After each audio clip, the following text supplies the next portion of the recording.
भुक्तोर्जिता मुहुर्मोहान् मया सर्वेऽपि पुद्गला उच्छिष्टेष्विप्तेष्वद्य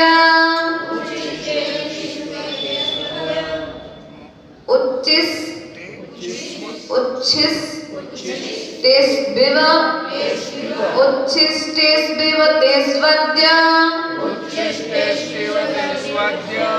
उच्छिष्टेष्विव तेष्वद्य मम विज्ञस्य का स्पृहा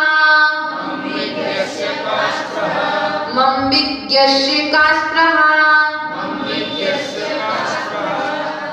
नामे मृत्यु कुतो भीतर। आत्मा ना तो आत्मा का मरण होता है क्या? मरण किसका होता है? नामे मृत्यु को तो भीतर, नामे व्याधि को तो व्यथा। और आत्मा के लिए कोई आदि व्याधि होती है क्या? ना हम बालो न वृद्धुम। आत्मा ना आत्मा वृद्ध है और ना ही आत्मा युवा है।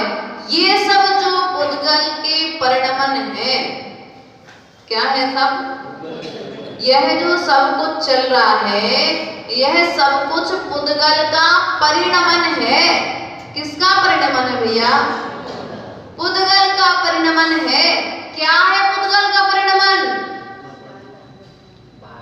बाल्यावस्था, युवावस्था, वृद्धावस्था, मरना और जन्म लेना। क्या आदि व्याधि जो हो रही है, रोग आदि जो हो रहे हैं, ये किसको हो रहे? आत्मा को कि शरीर को? लेकिन मैंने मान्यता क्या बना करके रखी है? मैं जीव हूं कि शरीर हूं? मुझे रोग हो गया, अरे तुम्हें रोग नहीं हुआ, शरीर को रोग हुआ है। तुम्हारे लिए तो 3 ही रोग है मात्र, जन्म, जरा और मृत्यु। इन 3 रोगों से निपटने के लिए जिन वैणम हो जाए मैडम, जिनेंद्र भगवान के वचनों रूपी औषधि का तुम्हें आश्रय लेना पड़ेगा। तो ये 3 रोग भी तुम्हारे, परंतु शरीर में जो रोग हो रहे हैं, आदि व्याधि हो रही है, असाध्य रोग हो रहे हैं, वो किसके निमित्त से हो रहा है? किसके निमित्त से हो रहा है? किसके निमित्त से हो रहा है? तो क्या साता को साता में बदला जा सकता है? कैसे? असाता को साता में बदला जा सकता है। कैसे?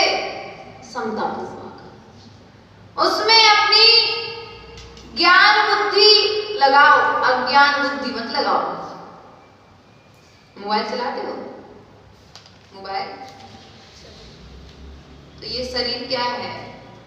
अपने इस फोन की तरह है। उसमें सिम कार्ड, कोई काम का नहीं। आत्मा क्या है? आत्मा क्या है? आत्मा जो है वह सिम कार्ड की तरह है, और जो अपना शरीर है वह मोबाइल की तरह है। यदि मोबाइल में सिम कार्ड ना हो तो मोबाइल कोई, और सिम, और यदि सिम में बैलेंस ना हो तो सिम में कोई काम के बिना दूसरे का वर्चस्व भी नहीं है ना। तो आत्मा ज्ञान रूप है। सिम में जैसे आप बैलेंस डालते हो तो आपके लिए यत्र तत्र सभी जगह का ज्ञान करा देती है, उसी प्रकार से जो आत्मा है वह ज्ञान स्वभाव वाली है। वह तुम्हारे लिए तुम्हारे कर्म अनुसार, जैसा तुमने ज्ञानावाणी का बंद किया है, जैसा तुमने दर्शनावाणी का बंद किया, जैसा तुमने मोहनी आदि कर्मों के जो बंद किए, चारित्र मोहनी आदि के जो बंद किए हैं, उनके अनुसार तुम्हारे लिए संसार की दशा और दिशा का प्रदर्शन करा। आचार्य भगवान कहते हैं इन कर्मों से बचने के लिए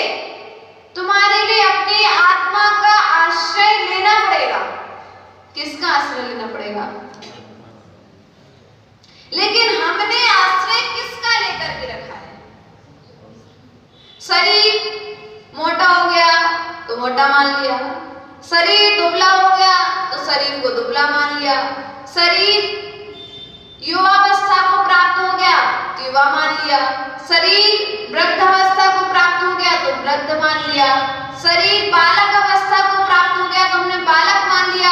आचार्य भगवान कहते इस मूर्खता को छोड़ो, ये शरीर का परिणमन चल रहा है, तुम तो जैसे थे वैसे ही हो, तुम्हें तो ये शरीर में परिणमन हुआ है, छोटा होना, बड़ा होना, काला होना, गोरा होना, यह सब तो कर्म के अनुसार आपको मिल रहा है। आत्मा ना तो छोटी हो रही है और ना ही आत्मा बड़ी हो रही है, ना आत्मा गोरी हो रही है और ना ही आत्मा काली हो रही है, ना ही आत्मा वृद्धावस्था को प्राप्त हो रही है और ना ही आत्मा युवावस्था को प्राप्त हो रही है। जैसा तुम चिंतन बनाते जा रहे हो तुम वैसे बनते जा रहे हो। चिंता एक चिंतन होता है और एक चिंता होता है। क्या होती है कोई नहीं भाभी? एक चिंतन होता है और एक, आप लोग क्या करते हो दिन रात? इसलिए चिंता चिता, और हम लोग क्या करते हैं? आचार्य भगवत लोग क्या करते हैं? रोज प्रतिपल चिंतन करते हैं, इसलिए उन्हें चिंतामणि भगवान के समान बनने में समय, सभी कर्मों को जलाने में समय। लेकिन हम क्या कर रहे हैं? एक तो कर्म के उदय से संसार में है और उस संसार में आने के पश्चात में भी हम अभी चिंता कर रहे हैं। किसकी चिंता? शरीर की, शरीर की।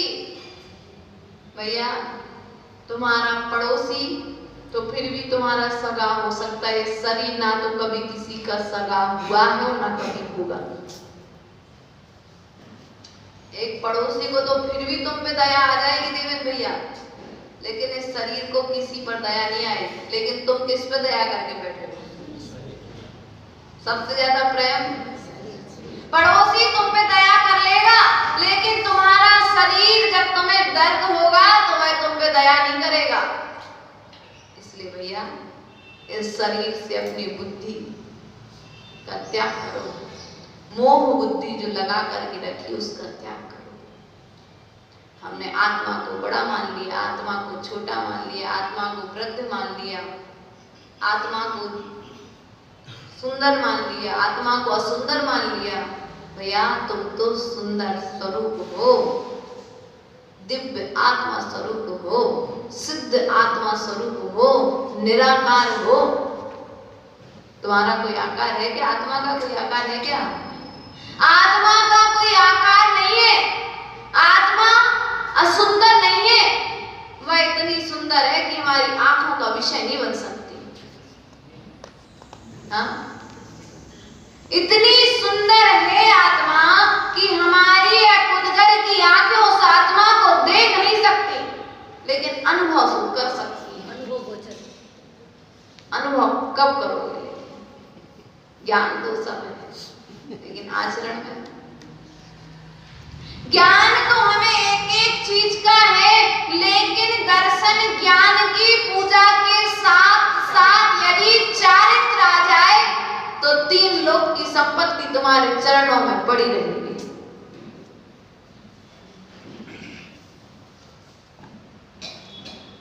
ज्ञान, दर्शन, सहज, चारित्र की पूजा है। इसलिए भैया ज्ञान ज्ञान ज्ञान ज्ञान ज्ञान इकट्ठा करो, बुरा नहीं है, लेकिन श्रद्धा रखो कि आचरण के बिना कल्याण नहीं। ज्ञान में भी कौन सा ज्ञान एकत्रित करना है? एक तो होता है नाले का पानी और एक होता है नदी का पानी। एक होता है नाले का पानी और एक होता है नदी का पानी। अब आपके पास जो ज्ञान है वो नदी का पानी का है कि नाले के पानी का? नाले का। घाट घाट का घर घर के पूरा जैसे नाले में सब जगह घर घर का पानी बह कर इकट्ठा होता है, गंदगी इकट्ठी होती है, उसी प्रकार से हमने क्या किया, इनके घर की बातें अपने दिमाग में, उनके घर की बातें अपने दिमाग में क्या करके रखी है। तो कौन सा ज्ञान है? और नदी का पानी, नदी का पानी नाले से भी बह करके नदी में जाता है, लेकिन जब नाले का पानी नदी में जाता है तो वह भी स्वच्छ हो जाता है, वह भी मीठा हो जाता है। उसी प्रकार भैया संसार में हो कोई बात नहीं, ज्ञान में अशुद्धि है कोई बात नहीं, शुद्धिकरण के लिए आ जाओ। कहाँ आना है? शुद्धिकरण के लिए जिनवाणी माँ के चरणों में आ जाओ, तुम्हारा ज्ञान भी नदी के पानी की तरह मीठा हो जाएगा। क्या हो जाएगा? नदी के पानी की तरह तुम्हारा ज्ञान भी मीठा हो जाएगा। अभी तो ज्ञान संग्रह में करने लगे हो और उस ज्ञान को संग्रहित कर रहे हो जिस ज्ञान में मात्र कसायों की पूर्ति है। वह नाले का पानी है। हो सकता है कुछ समय आप पीना भी पसंद नहीं करते, देखना भी पसंद नहीं करते हो, तो ऐसे ज्ञान को, ऐसे जल को संग्रहित ही क्यों करना? जिस ज्ञान में हमारा आत्म कल्याण ना हो सके उस ज्ञान को एकत्रित ही क्यों करना? आपसे कह दिया जाए भैया पानी भर लाओ, तो कहाँ पानी भरने जाओगे? नाले के पास कि नदी के पास? आज तो कुआं, हैंडपाइप, बोरिंग घर घर में हो गए, लेकिन पहले नहीं थे तो कहाँ जाते थे? नाले में। क्यों? लेकिन आप कहाँ जा रहे हो? जहां पर आत्म कल्याण की बात नहीं है वो ज्ञान नाले के पानी के समान है। उसको तो ज्ञान के दिया ज्ञान के दिया जाता है। बस ज्ञान तक सीमित है यह बात, आचरण तक सीमित। उसे अज्ञान कह दिया, इस बात का भी हमें ज्ञान है। वह नाले का पानी जो संग्रहित करके रखा है हमने और उसी के संग्रहण में दिन रात लगे कि नहीं लगे हैं। और शिक्षा भी,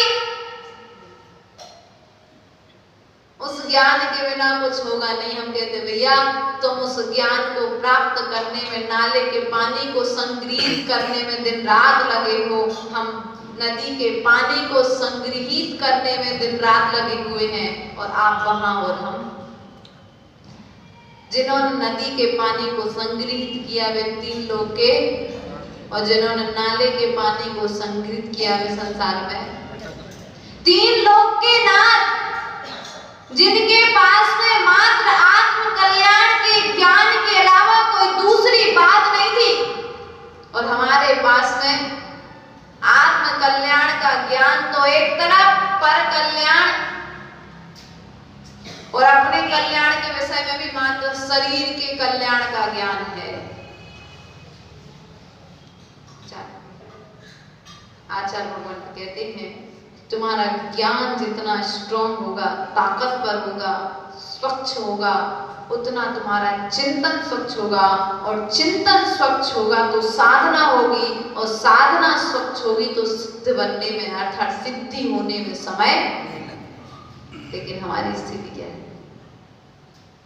हमारी स्थिति क्या है अभी वर्तमान में?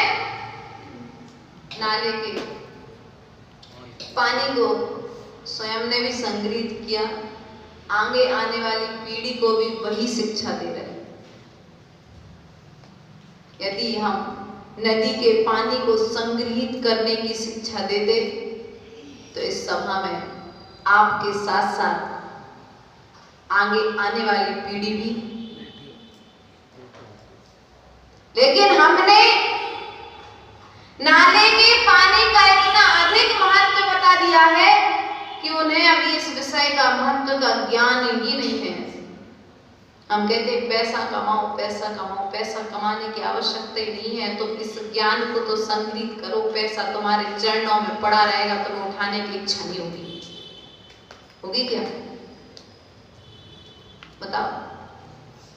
दिन रात कह रहे इसलिए पढ़ना पड़ता है माता जी क्योंकि पैसा कुछ तो करना पड़ेगा, बड़े होंगे। भैया कमाओ, इधर आकर के ज्ञान कमाओ। पैसा तुम्हें मांगने की, किसी से कहने की आवश्यकता नहीं पड़ेगी, पूर्ति अपने आप हो जाएगी। इसलिए विचार करो, पूर्ति के लिए मत आओ, धन के लिए मत आओ, लेकिन आत्म कल्याण की भावना तो जागृत करो अपने अंदर। आत्म कल्याण की भावना का प्रभाव इतना है कि तुम्हारी भावना सामने वाला अपने आप समझ जाएगा, तुम्हें कहने की आवश्यकता। लेकिन हमारी स्थिति क्या है? हम अपने आत्म स्वभाव से कोसों दूर खड़े हुए हैं। कहां खड़े हुए हैं? अभी पूर्वी की गाथा में अपन ने बताया था,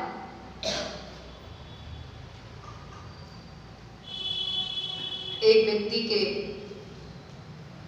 3 मित्र रास्ते में चलते चले दिग्देशे में खगायत्य नहीं कोसो 2 कोस जो चल चुका है वो 1 कोस चलने में क्यों विचार करेगा? यत्र भावा शिवम दत्ते द्यौ कियत् दूरवर्ती यो नत्या सुगम्युतम पुरुषार्थे किम सिसति। जिस व्यक्ति ने 2 कोस चल लिया है वह आधा कोस चलने में विचार नहीं करेगा। छाया तपस्थयोर वेदा प्रतिपालयतोर महान, अपने मित्र का इंतजार भी करेगा तो छाया में बैठ करके करेगा कि वरम व्रतै पदम दैवम नाम व्रतै व्रत। इसलिए भैया हम आपसे कहना चाहेंगे, भुत्तुर्जितम और मोहन, भोगों से राग छुड़ाना है। किससे छुड़ाना है? हम भोगों में लीन हैं। किस में लीन है भैया? अंबर जी भोग में लीन है। आज हमारे लिए एक वस्तु प्राप्त हो गई। क्या हो गई? आज आपने एक जोड़ी कपड़े ले लिए, 1 साल पहने, 2 साल पहने, 3 साल पहने, 4 साल पहने, 5 साल पहने, तो क्या हुआ? कपड़ा अच्छा नहीं लगा, फटा नहीं अभी, अच्छा नहीं लग रहा, लेकिन क्या किया? बदल दिया, दूसरा ले लिया। क्यों? अच्छा नहीं लग रहा था तुम्हें देखने में, वो तुम्हारे लिए देखने में अच्छा नहीं लग रहा, पहनने में अच्छा नहीं लग रहा, इसलिए तुमने कपड़ा। लेकिन जो तुम भोग कर रहे हो, आचार्य भगवान कहते हैं आज यदि आपके भोग की सामग्री का हिसाब लगाया जाए, यदि भोग की सामग्री का मात्र यदि हिसाब किताब लगाया जाए तो सुमेरु पर्वत खड़े हो जाएंगे, तुम्हारा हिसाब किताब पूरा नहीं होगा। इतनी पर्यायों में आप भटक करके आए हैं और इतनी वस्तुओं का भोग कर चुके हैं, लेकिन फिर भी अभी भोग की इच्छा शांत नहीं हुई। मैंने आपको पूरे बताया था कि निवाला, आपके मुख का निवाला यदि आपके मुख से बाहर निकल जाए तो आप उससे द्वारा उठाकर के खाना पसंद नहीं करते। क्यों? खुद की जुटन, खुद के लिए। अब वही वस्तु जब तक बाहर थी, तुम्हें अच्छी लग रही थी, तुम्हारी आंख का अर्थात चक्षु इंद्री का विषय बन रही थी, लेकिन वही वस्तु मुख में जाने के बाद, दांतों से चबने के बाद, लार से मिलने के पश्चात बाहर निकाली गई तो वह तुम्हारी आंखों को देखने में भी अच्छी नहीं लग रही है। क्यों? चबा लिया उसको अच्छे से, और उसके बाद में यदि अंदर ग्रहण करने के बाद साथ मल रूप में जब बाहर निकले तो और भी घृणा उत्पन्न होती। तो आचार्य भगवत कहते हैं जितने भी तुमने भोग भोगे हैं वे अब जूठन के समान हो गए। किसके समान हो गए? लेकिन मोह की दशा है। किसकी दशा है? मोह की दशा है। आज भी उन भोगों में लीन तो चल रही है। उन भोगों के संग्रह की प्रवृत्ति आज भी तुम्हारी चल रही है। क्या कर रहे भैया? भोग और उपभोग की सामग्रियों को एकत्रित करने में लगे कि नहीं लगे? पैसा किस लिए कमाना है? जो आप नाले के पानी स्वरूप जो ज्ञान एकत्रित कर रहे हो, तो वो किसके लिए कर रहे हो? पैसा कमाने के लिए। और पैसा किसके लिए कमाना? भोग और उपभोग की सामग्री के लिए। आचार्य भगवान कहते हैं जो तुम आज भोग रहे हो अनंत बार भोग चुके हो। और यदि आज त्याग की परंपरा का चिंतन कर लोगे, त्याग की परंपरा को आज अपना लोगे, तो आज एक त्याग करोगे तो अनंत भाव तक पहुंचने में तुम्हारा सभी प्रकार की वस्तुओं का त्याग। एक नियम तो लो, क्योंकि जैन दर्शन मात्र एक ऐसा दर्शन है जिस दर्शन में त्याग की बात कही जाती है, भोग की बात। ज्ञान को भोगो, अज्ञान को नहीं। ज्ञान का भोग करो, लेकिन हमारी स्थिति क्या है? हम वस्तुओं के भोगने में लगे हुए हैं। भुक्तुर्जिता मोहन मोहन मया सर्वे भी पुद्गला। सभी प्रकार से इस पुद्गल के पूर्ति में भोग उपभोग की सामग्रियों को प्राप्त करने में लगे हैं। क्या है ये हमारे लिए? जितनी भी भोग और उपभोग की सामग्री है, वस्तुएं हैं, यह सब हमारे लिए दुख का कारण है, संसार का कारण है। इसलिए भैया हमारा तो निवेदन है, अपने आत्म स्वरूप का चिंतन करो, अपने आत्म स्वरूप में लीन हो जाओ। जब तक आत्म स्वरूप में लीन नहीं होगे, तब तक संसार से पार नहीं होगे। भैया भोग का त्याग कैसे करें? भोजन कर लिया, अब हमारा 4 बजे तक का भोजन करने का त्याग। कल एक दादी माता बैठी थी, बोल रही थी माता जी हम ऐसे ऐसे नियम लेते हैं। आज हमारे 5 जोड़ी वस्त्र पहनने का त्याग। क्या? आज हमारा खांडला नगर से बाहर जाने का त्याग। हमारी अंगूरी दादी भी ऐसे नियम लेती है रोज के रोज। आज हमारा फोन से बात करने का त्याग। आज हम मात्र 5 लोगों से ही फोन पे बात करेंगे, लेकिन इसके आगे सभी लोगों से बात करने का ऐसा ही बन सकता है। जब तक कुछ मुंह में नहीं रहो तब तक के लिए भी त्याग। 2 मिनट बाद तुम्हें लग गई तो जब तक नहीं डाला मुंह में, तब तक मेरे त्याग रहेंगे। आप 1 घंटे का त्याग कर दो ना, क्या दिक्कत है? समय सीमा बांधो ना, ये तो प्रमाण हो जाएगा। फिर आपने कह दिया जब तक नहीं खा रहे जब तक का त्याग। जैसे आपने कर लिया तो मैंने बीच का कर लिया, शाम तक नहीं खाया तो ठीक है, लेकिन एक समय मर्यादा बांध लोगे तो और अच्छा रहेगा। इसमें अभी रहेगा आपको 10 मिनट बाद भूख लगी तो आप 10 मिनट बाद खा लोगे। 10 मिनट तक तो अपने को नियम रहेगा कि माता जी? 10 मिनट आपने समय सीमा नहीं बांधी ना। अभी आपने कहा कि हमने अभी खा लिया है, जब तक हम नहीं खा रहे हैं तब तक हमारा त्याग। 1 मिनट बाद दुकान से ऊपर आए, पानी पीने की इच्छा हो गई, साथ में कुछ रखा था तो एक पकौड़ी मुंह में डाली, पानी पिए और चल दिए, तो काय का नियम है सब? हमारा तो जब तक का नियम था ना, जब तक नहीं खा रहे तब तक का। क्या था? तो इस नियम को खाने के बीच में जो आपका आयु कर्म का बंद हो गया। बात को समझो आपने कहा कि जब तक हम नहीं खा रहे तब तक हमारा, इस बीच में आप चले जाओगे तो आप कह रहे हैं आपकी अच्छी गति हो जाएगी, लेकिन हम कहते हैं यदि आप समय सीमा बांध लोगे तो और अच्छी गति हो जाएगी। त्याग किया ठीक है, लेकिन उसके बीच में ये हमें इस चीज को समय सीमा से बांधने की बात करी गई है। आप मानो ना 1 घंटे तक नहीं खाएंगे, तो इससे इंद्रियों पे क्या विजय प्राप्त किया आपने? जब लगी तब खा लिया। इंद्रियों पर विजय कहाँ मिली तुम्हें? त्याग किसके लिए है? वो इसलिए माता जी के थोड़ा संस्कार ऐसे बढ़ता जाएगा, फिर समय सीमा बनती जाएगी कि नहीं? तो आपने जब तक का नियम लिया ना, जब तक नहीं खाएंगे तब तक का नियम आपने ये नहीं लिया ना, इंद्रिय कहाँ विजय प्राप्त करी है? त्याग का मतलब क्या है? इंद्रिय विजय। सही कह रहे रुणा जी, त्याग का मतलब इंद्रिय विजय। और आपने कह दिया जब तक नहीं खा रहे हैं तब तक का, जब तक हमारे पास सोने के बाला नहीं है तब तक सोने के बाला पहनने का। और आ गए दूसरे पल में कोई दान देने वाला हो, मिल गया किस्मत से तत्काल। तो इंद्रिय विजय कहां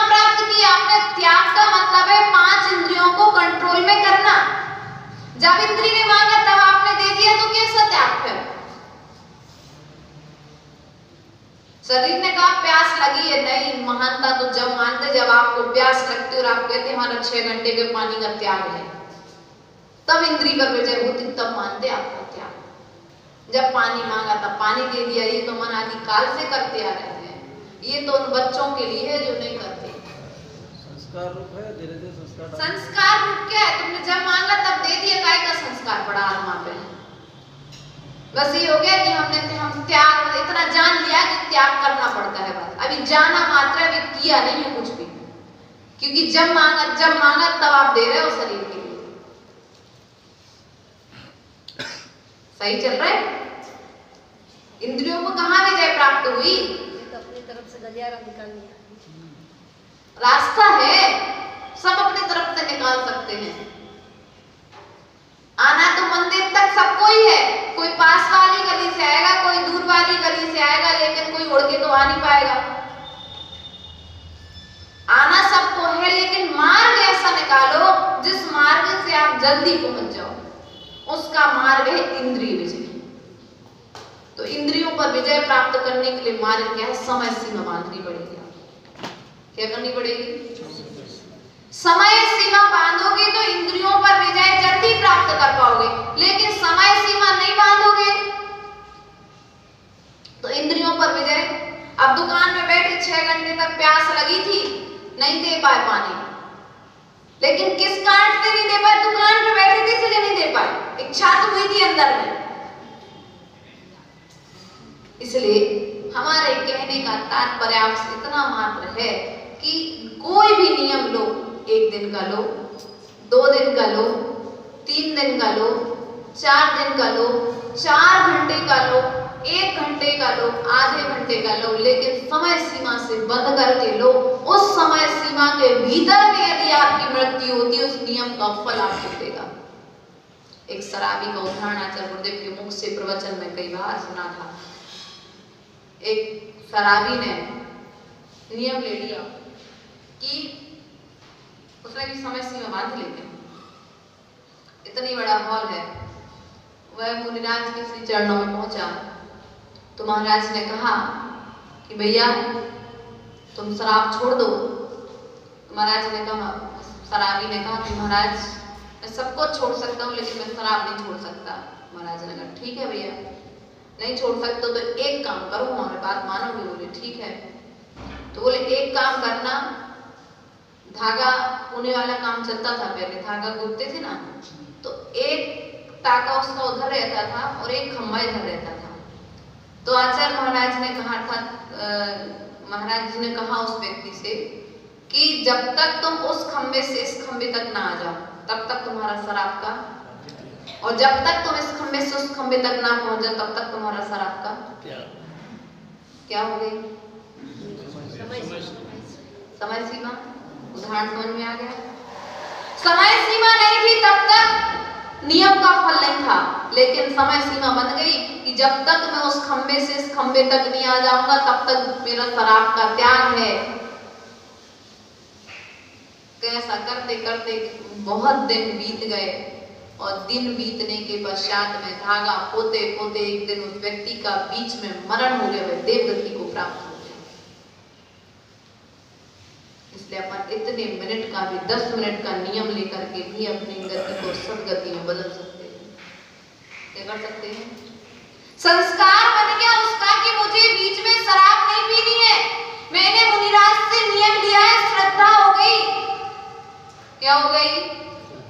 शरीर के प्रति, इंद्रियों के प्रति, व्यसनों के प्रति कुछ तो आसक्ति कम हुई कि नहीं हुई? कुछ तो आसक्ति कम हुई कि नहीं हुई? कि हमारी दिन पे दिन बढ़ती चली जा रही है।